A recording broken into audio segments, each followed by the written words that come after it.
Hey up, hello everyone, how you doing? Welcome to the show. I can't do this for very late today because I have a dentist appointment at noon. So I've got about 25 minutes. Bit weird for an Englishman to have a dentist appointment, right? I'm only kidding, Americans. We're not a stereotype. But you do go, in America, you go to the dentist twice a year because you pay for the fucking thing. I think I've talked about this a few times as well, haven't I? About the happy medium, right? If you're a conservative, you basically believe in happy mediums. An English conservative, not an American one. And there's a happy medium with healthcare. Because if you do everything for them, they don't fucking take care of their health. Because my dad knows everything's going to be free. He goes to the dentist when his fucking teeth are melting, right? There's a happy medium. It shouldn't be as bad as it is here, where you end up out of pocket if you've got cancer or something. But it shouldn't be as ridiculous as it is in England, where you don't pay for jack shit. So, I guess that can be my opening rant today. It's about how I want balance in all things. Again, balance in all things. Not right wing, just balance. We've even proved the same can be said for university degrees, don't we? Because we've crunched the numbers in the United States, in the United Kingdom. And in England, where the student pays some and the taxpayer pays some, it works better than in Scotland, where they make it free. All the fucking classes fill up with absolute spastics, and they're all studying video game design, and all the good students get fucked over, and it's an absolute mess. So, as always, the happy medium is key. What it should be is the student puts in a percentage and the taxpayer puts in a percentage, and common sense would dictate if we work this out logically and we actually figured out what we need, we could give higher percentages of the taxpayers' money for things like electrical engineering and mechanical engineering, and lesser amounts of taxpayers' money for lesbian dance theory, Greek pottery, or whatever other dog shit things that wankers are studying and we're paying for, bus drivers are paying for. So there you go, that's a bit logical, isn't it? You do pay our dentist, albeit reduced. Oh yeah, well okay, but a small amount. But you get what I'm saying, right? A nice balanced way of running things. My mate John, who's working in London, who was a paramedic, and I told you about, with the amount of people he'd get called to when they were just taking the piss. Taking the piss. He went to like an Asian family and they're all stood there on the bed, maudlin, because they value the fellas more than the girls. And the son's there, and he goes over and says, my foot's sore. And he checks the bottom of his foot and there's pen on it. And he says, hang on, have you already been to the doctors? And he went, oh yeah, well, we went and got it x-rayed at the hospital, but I wanted a second opinion. That arsehole should have been breaking rocks for 30 fucking days, right? We need balance in all things. Education, health, everything. Actually, I'm going to go off on a slight tangent for 5 minutes here because I want to make some people aware. I know Charles and one or two others have had a pop at me saying, "Oh yeah, there's one individual that we banned off this channel because he's perennially dishonest," and he was like, "Oh, that's not very freedom of speech, is it?" And I just want to make the point to excise this cancer forever before I never talk about it ever again. Because that's what you have to do with a cancer. You have to chop it out and fucking completely destroy it. Get rid of it forever. So I just want to make a quick point. This here, if I just go onto my YouTube dashboard, there. This here is my personal settings, right, on my YouTube dashboard. At the top, you can see 3 moderators, who everybody knows, say hello to the friendly neighbourhood moderators. And here we see the hidden users, right? And if you look at that fucking list, it's the same twat. Ooh, what's that in the middle of my screen? It's a target from... There we go. It's the same twat every single time with the same name. He even picks my fucking nickname, my Gmail account, which everybody knows is Matty RM. My name's Bootneck shit, constantly, fucking just to be a twat. So that's who's hidden off this channel, nobody else. And if you do recall, he was on my channel for about 18 months and only lost my rag with him when he started fucking lying his ass off and saying shit like, Oh yeah, you ban loads of people. Oh, loads of people have told me you've banned them. I haven't. It's just this cunt. So please, can we just put this to rest? I'm not some sort of tyrant. If you know anybody who's even remotely reasonable and wants to have a chat, right? They're there. As for the blocked words, I don't have a problem with Mary Poppins. I was just testing that works when I was playing around with the channel when I first made it. So can we just excise this cancer forever and not talk about it anymore? Because you might remember that yesterday I was talking about, I briefly mentioned in passing that I like to go and argue with the women at my favourite F word is feminism. And that boring twat, dishonest, compulsive liar, autistic twat, went to the page and started having a pop at me in the comment section, saying, oh yeah, you know this guy, he's a fucking YouTube, he's a right-wing YouTuber. And I was like, yeah, cheers. Done. I wanted to bring it up because I know he'll fucking watch it. Weird. I'm hoping this will draw a line under it forever. Leave me alone. This relationship is toxic. Right? Done. Did everyone like the film review? I'm gonna obviously try and I'll try and do that once a week if I can be bothered. It's a bit outside of my wheelhouse, but it's quite enjoyable. Took a long time compared to usual low effort news shit though. And I did watch The Critical Drinker. That guy's fucking funny. There's a lot of people on YouTube who aren't fucking funny and think they're comic geniuses. I mean, I don't think I'm a comic genius. I think I'm mildly entertaining, but at least I'm that. There's a lot of people who think they're hilarious and they talk shit on YouTube all the time, trying to be, and they just aren't. So I think credit should be given where it's due, and he actually is funny. Like, it doesn't suit Sargon when he tries to be funny, does it? Because he's not. He's clever and he's well-spoken, he's articulate, but he's not funny. He's actually funny, The Critical Drinker, so he's quality. Thanks for that recommendation. I do like watching him. He sort of puts his voice through a synthesizer or something, though, doesn't it? So he sounds like fucking Rab C. Nesbitt.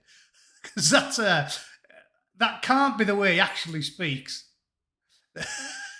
Unless he is pissed 18 hours a day. So, yeah, I did like that. Thanks for the recommendation. Cash converters. Yeah, does cash converters still exist? I've been informed that apparently cash converters isn't a thing anymore. Yeah, I'm no Les Dawson. No, definitely not. It's a gift to be hilarious, like Jimmy fucking Carr.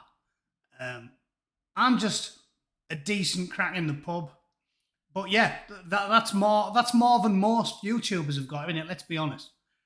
I love Jimmy Carr. He's one of I think he's class. And you know what's funny about Jimmy Carr? They all had to go at him for saying that we were going to have the best Special Olympics team. He was fucking right. Wasn't he? He was actually right. Again, I don't think the injured veterans are the ones who got upset at that comment. I think it was the left-wing activists who don't like Jimmy Carr. But he was fucking right, wasn't he?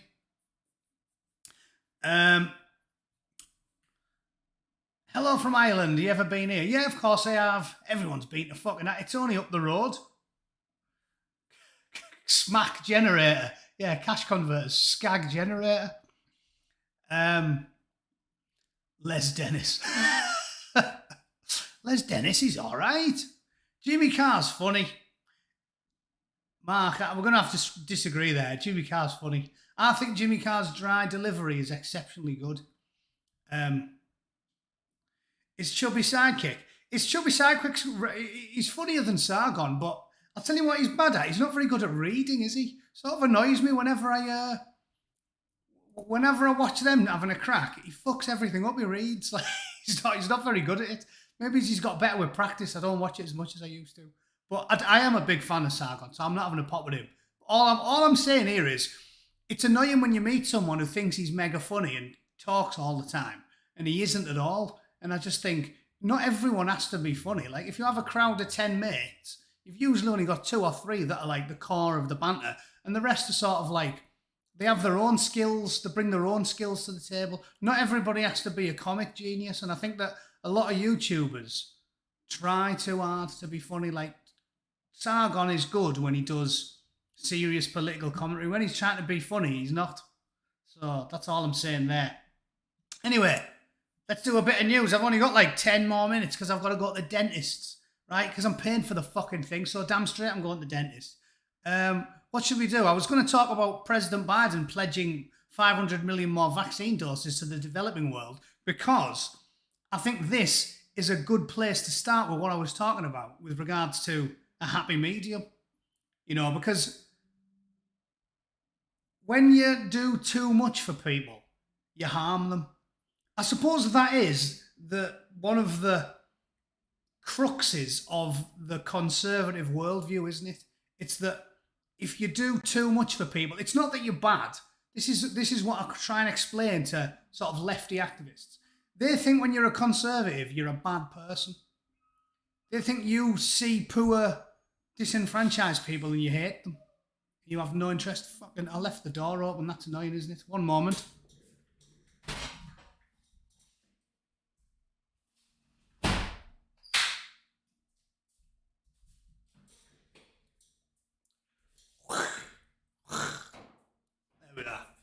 Nobody wants to hear the bin men.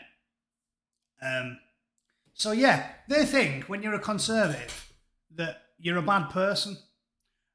They believe that when you see a starving child or a sick kid, you think, fuck them. It's not my kid. Don't like them. And what the point I can always make is, you know, conservatives, especially British ones, but American ones as well, they aren't bad people. They're not mean-spirited. They don't... I mean, everybody knows the religious Baptist types give a lot of money to charity. They're nice people. They're just nice in a different way. Bob Monkhouse. Yeah, Bob Monkhouse was fucking brilliant. I've talked about Bob many times. Thought he was just a random TV show when I was a random TV host when I was a kid. Watch some of his other stuff. He's fucking quality. Bob Monkhouse is... I'm a big fan of Bob. Anyway, when you're conservative, they think you're awful. And you're not. People have a different worldview. And the worldview, as I said many times before, ultimately, if you want to distill it down to just a couple of words or phrases, is pessimistic and cynical versus hopelessly optimistic. And as you age, most of us start out Labour voting lefties when we're in our teens and 20s, and most of us turn into conservatives as we age. That's not just some sort of pithy fucking quote that's been attributed to Winston Churchill and many other people. It's a truism. It's been noted by many, many people. Typically, you get more conservative as you age. It's not a fiction. It's a truism. And the reason for that is because you realise hopeless idealism typically doesn't get you anywhere, right? So, you're not bad people.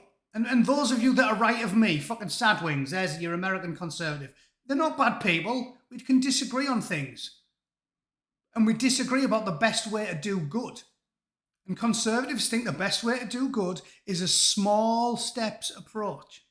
Make small conservative changes to things that we know work quite well. Like I said, our system of governance for the last 50 years has worked quite well. Yeah, it's not perfect. Yes, it fails some people, but it does work well for most people. 9 out of 10 people are feeding their children, educating the children, loving their wives and husbands, going to work, earning enough money to pay the bills and fucking keep the bread and cheese on the table, get healthcare when you need it, all of the basics, shelter, warmth, heating. It's like we've basically covered it all for 99% of people. And just because it doesn't work perfectly for everyone doesn't mean it's a failure. We've dragged more people out of poverty in the last 40 years than ever in human history. You only have to go back a couple of centuries and we were living like fucking animals. And now, a chav in a council estate on welfare has a better quality of life than Henry VIII did. He's got a big screen TV, we know it. We've all walked through the fucking council estate, or lived in them, if you're from Middlesbrough.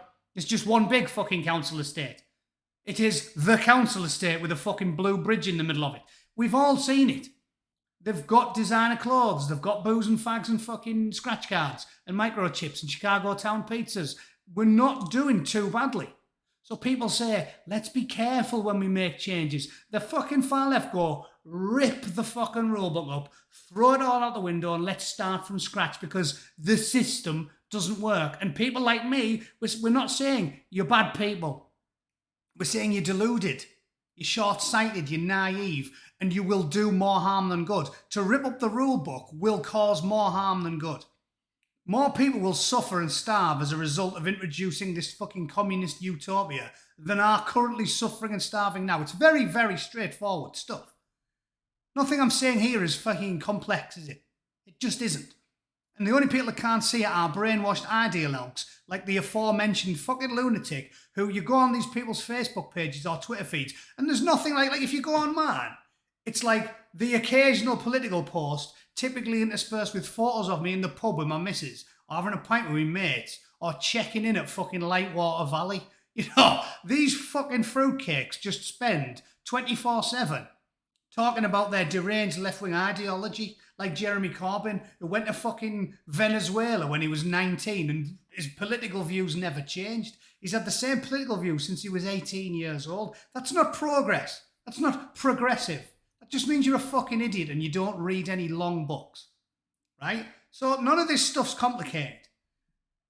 And it's exactly this story made me think of what I always say about almost everything, because a conservative ideology, an old school English conservative ideology, is very, very straightforward and simple. It's not complicated. You don't have to read political theory. You don't have to go through Locke and Milton and David Hume. You just have to think, has my life been horrible for the last 30 years? No. Maybe we should just basically keep this then. And then a few basic history books, a few basic history lessons about what happens when you try and introduce a socialist utopia and upend the fucking chessboard. That'll tell you what happens when you try to do too much change too quickly. Revolution. They all talk about revolution. Ooh, revolution. Let's have a revolution. Everybody dies when there's a revolution. Has there ever been a bloodless revolution? The fucking French, they called it the Terror. You know why they called it the Terror? Because it went on for fucking ages and a shitload of people died. They didn't call it the Terror because they had a nice blood-free revolution and everything was fine and fucking dandy and all the poor were fed and everyone was happy. Everybody dies. Everybody dies. This isn't rocket science, is it? Whereas you look at the last fucking 40 years in the UK, we've basically... Because you can say every time we've had Labour, they haven't come in and gone fucking nuts like Jezza.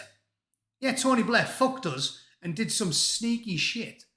But it still wasn't mega extreme. He didn't collapse all the borders. He just invited shitloads of people in. That was a baby step in the direction that the far left want to go. And it brings chaos and mass murder. It's fucked. So that's why we stand against you. That's why we oppose you. Not because we think you are evil. Again, you can't have a go at the sheep. The people at the very top are fucking evil. The clever people. But most people are just confused, brainwashed, idealistic, naive. They're not cynical and pessimistic enough. So they live in this fucking fantasy land and their entire life is about politics because they haven't got anything else. They haven't got any friends. They don't go to the pub. They don't have a fucking life. Just politics. If just politics is your life, get a fucking hobby. Like I said, go to Lightwater Valley. Get yourself on the fucking rat ride. Go to the pub every weekend like I do. Socialise. You boring bastard. Hey bro, Shams, I can always tell it's you because you call me bro. That is a youthful colloquialism, but I'm not comfortable with. I'm 41 years old. They're not clever, they're thick. They are indeed. So, it's fucked. And this is what I'm talking about, right?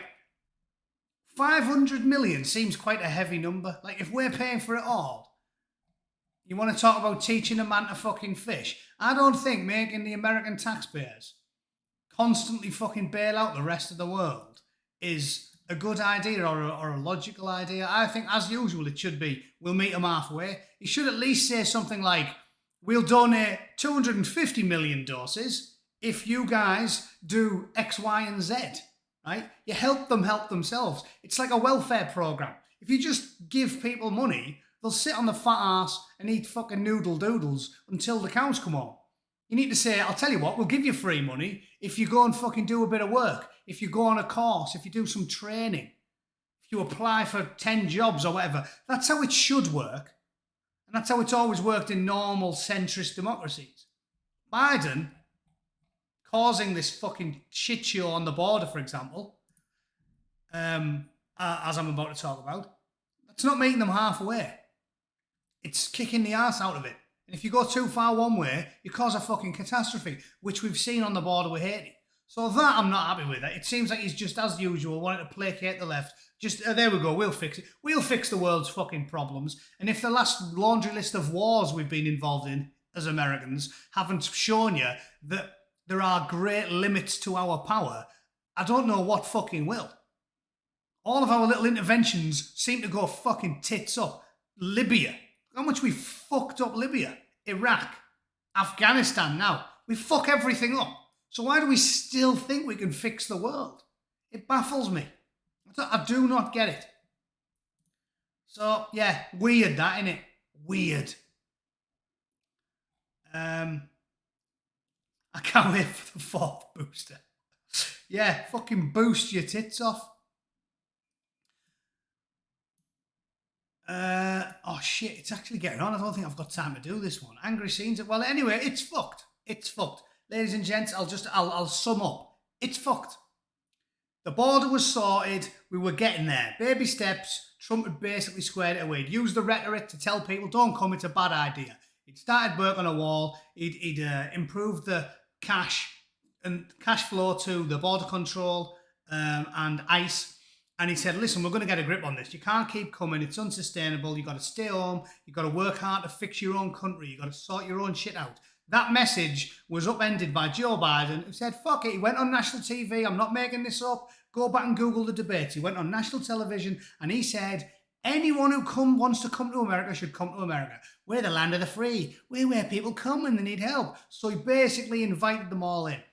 And he caused this. This was by design. This entire shambles, this fucking shit show, I don't know how many kids and women are suffering as a result of it, is entirely a result of Joe Biden playing politics. Cynically playing politics. Just like he did in Afghanistan. Just like he did when he killed all them little kids and didn't say anything about it. I fucking posted about it 3 weeks before the State Department held their hands up and said, oh yeah, we killed a load of kids instead. Jen Psaki was on TV bragging about it going, we did a strong strike against ISIS-K. We showed them who's boss. No, you fucking killed a load of kids, you horrible ginger mog. It's fucked, ladies and gents. It's fucked. It's going tits up faster than you could have possibly imagined when Joe Bungalow Biden, the absolute shit for brains, took office. So, I don't know what else. Oh yeah, and I wanted to talk about this, but I haven't got time. Suffice it to say, the short version is, my missus watches Lefty News every morning, and it really annoys me.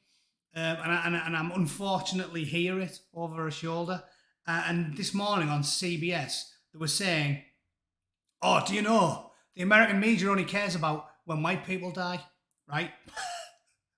With a straight face, they went on telly and said, they only care when white people die. I was like, all right, so fucking Michael Brown, George Floyd, Tamir Rice, all of those people, why do we know all their names if the only fucking people they care about is bastard white people? Why was half the fucking world on fire? Why were they painting murals in fucking Norway after George Floyd died, you thick twats? So I don't even need to do the argument. I've just done the argument in 30 seconds. It's bollocks. But the one thing I wanted to talk about was they put a chart on the TV and it showed the percentage of like news stories about white lasses and Mexican lasses and brown lasses and all these like murder victims, right? And the table was basically the mathematically accurate makeup of the United States. So they were like, oh look, when a black woman getting murdered, there's been like this many, and there's only been 15% of the stories about females getting murdered have been black women. And you go, all right. And then you look at what percentage of the country are black women and you go, all right. So it's like 12%. So mathematically accurate then, right? They're not underrepresented. If anything, they're slightly overrepresented. And then you do it for Hispanic women using their numbers. And you go, oh yeah, slightly more than make up the percentage of the United States then. Oh yeah. So their own fucking table, their own maths, proves them wrong. They'll go on, the BBC will fucking go on there and go, you know what? You know what? Only 14% of the actors and pop stars are black. And then even if you've got GCSE fucking F in maths, you go, yeah, but if the 14% of the pop stars and the actors, but they're only 10% of the country, doesn't that mean they're overrepresented? And they go, oh, yeah, well, there's no black football managers. And you go, yeah, but black people make up like, black men is like 5% of Britain, but they make up 25% of the Premier League. So they're overrepresented, yeah? And they go, no. It's like, seriously, you have to be fucking illiterate. Numerically fucking challenged. You have to be Diane Abbott to see these stories and after a 30-second fucking conversation with yourself not go, oh yeah, that's beyond imbecilic, to quote Tony Blair whilst talking about Joe Biden. Shit, it is dentist. Fuck, it's 12:30. I didn't even, 11:30. Right, I've got to go. Thanks for the chat, for reminding me. Rotten, Chams, all the locals, moderators, thanks for helping, keeping me on my toes. Good effort. Right, I'm off. Keeping me right, chat, I like it. My wife will be amused that I'm now getting kept in line, not just by my wife, but by other people when she's at work. So I appreciate it. Like it and share it, and I'll be on tomorrow, and I promise I'll go for longer tomorrow. All right? Cheers, guys. I'll see you soon.